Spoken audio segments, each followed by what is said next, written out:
Hi folks, Adrian here from Wargaming for Fun. Just giving you a quick studio update on a Malifaux board that I'm building. So I'll talk you through what I'm doing and the ideas behind it. So hopefully you can see the 3-foot table that I've got going on here. I'm pretty much extensively using, or exclusively I should say, using blue foam throughout.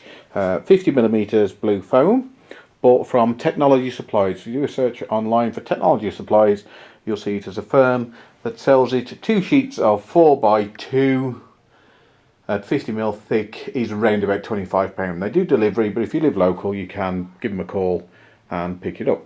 Now essentially this is intended to be a sewage work, so if I do an outside shot you can see the main bit in the middle. On top of that I'm also building these blocks that will have pipes attached to them so that it looks like the sewage is running out the pipes. So I've got 2 of those which will be modular on the board. Initially I cut all these out so you could take them apart and rearrange it if you wanted to for each game that you wanted to play. But I've decided against that now. Essentially I'm going to fasten it all down so it's a lot more secure and in place, and you know, if we want variety we can play with it that way round or we can play with it that way round and so on. You know, we'll get loads and loads of games out of it.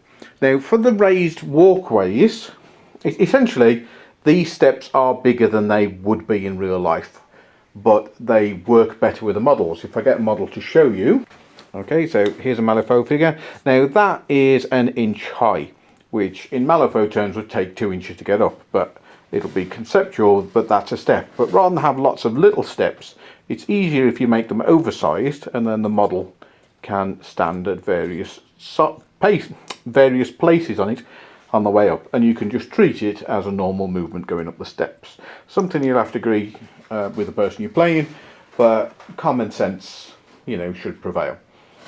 I've got some arches cut out which the sewage system will run through. Now at the moment I'm favouring running channels through, painting them on or having the channels placed in place to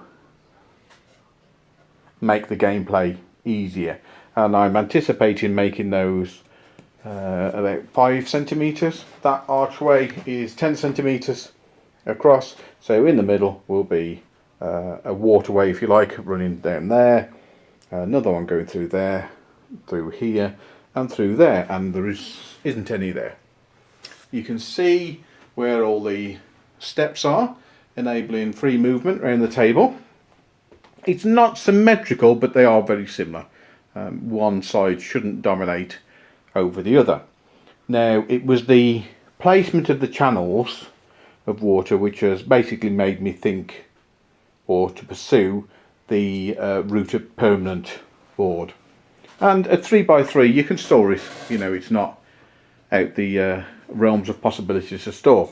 I have cut some blue foam, 5mm thick. It's about an inch thick, I think that's 20mm, and from this I will be sticking walls on the, you know, on the sidewalk, on the overwalk rather, to give cover on top, and I'll trim it for the junctions to allow access, so you can come up here and go along there, and then that will go along there as well.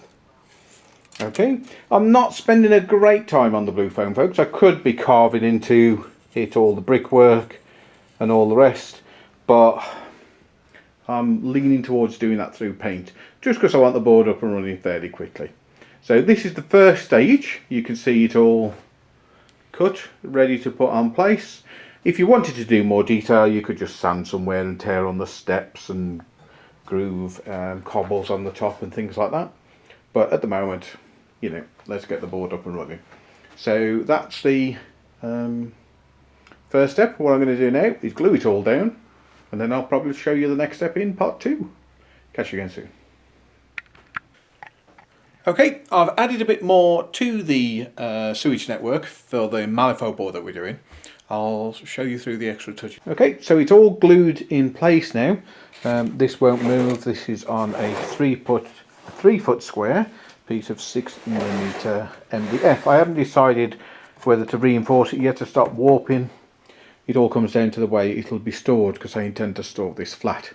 You can see the layout of it, folks, if I turn it round. Probably easier to see from that angle. You can see that I've done this on the centre line on purpose because there's always a line in the sand, one of the objectives in Malifaux. Let's talk you through the features. Essentially, I've got steps at the end of each runway, so models can move around. I've put the model hands up there. For scale, he's a height 2 in the game. Similar here, but more asymmetric than symmetrical, in that the long one here parallels with the long one there, short one there with the short one there. But essentially you can see that there's movement over and above the runway. You can also see these archways also allow for movement, and I have measured them and placed the sewage network so that a normal base can fit through there without being slowed by the sewage system. For the sewage channels, essentially I've got the path coming out of here, running down sideways, back along there and into there. Give it a bit of narrative. At the end of those runways I've created these blocks, which essentially is a semicircle on top of a rectangle, which gives me that shape. Once I'd made the two of those, I then made another two to create these slurry pools. Now the slurry pools, essentially it's just a piece of 3mm hardboard that I've got there with a frame built around it so that the fluid or the sewage will go in here. I've cut this top in half. I've got half of it there and the other half there because I had one of these left over from the industrial terrain that we made. So I've cut that to give it a bit of character because it can be a bit plain, and it looks like it's bubbling underneath the sewage as if it's being processed. The other part of that junction, or the end cap as it is, was the tube, and again I cut that in half, put half of it there and half of it there, and that gives it a bit of character. It looks like the sewage is running through there without me needing to dig any holes in or anything like that, because unless you get right down you can't see inside, and even then it's dark, so it implies that it is disappearing underneath. Okay, so that is the tabletop view, if you like, the model's eye view of it. You can see that I cut down some of the 20mm foam into 5mm strips to create some barriers for the steps, and then I've carried that on at 45 degrees and use a 20mm by 5 to give it some walls, so when Hans is running alongside, that will give him a bit of cover and at the same time a bit of protection from falling off. Now initially I intended to put these on the top. This is 50mm wide because that's the material. This material is made out of 50mm thick blue foam or styrofoam. That wouldn't work. You can see that he would have fitted, but there's quite a few models in Malifaux. If I just grab one, like Killjoy here, who is going to take all that 50mm up, and if I'd have put these on the side, on the top rather, he wouldn't have fit on the top, and that would have spoilt it from my point of view, because I didn't want models just stuck like they were standing on there. So what I decided to do was stick one underneath to give me the extra width, and then stick this on top. Now where I've got the bits here with the staircase, I did trim them down at an angle, and then I mounted it on the top so that the movement can come up here, and from the top step you can either go that way. If I go for that angle it might be easier, so you can go up the steps and go that way or that way. Yep, that's pretty much it. These are just more hardboard rather, 3mm stuck down, and on the corners I've used thin strips of blue foam because it's easier to bend those than to cut up lots of the hardboard. I've stuck it all down now apart from this strip here, which is going to run from there all the way to that there, and then that is done. It'll be ready for painting. I haven't decided yet whether to go for a concrete and metal look, where these will be metal. If I'm going to keep them metal, I will keep them sharp edges, But if I go for a wooden look, then I'll round them off. Because you would round wood, but I don't think you'd round metal.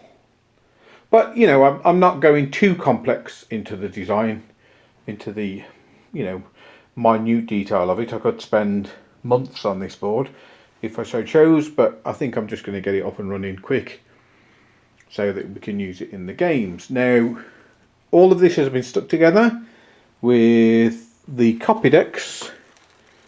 That's the stuff I've used. It's a contact adhesive basically. I think that was $3.99 from the range, a tub of that. Ideal, but make sure you get the solvent free stuff. If you get the solvent stuff, not that I've seen any of this stuff, this is sold in the children's and craft section, but if you use one with a solvent in, it will dissolve your material. So I think that's it for the update. Next one I'll do is when it's all painted.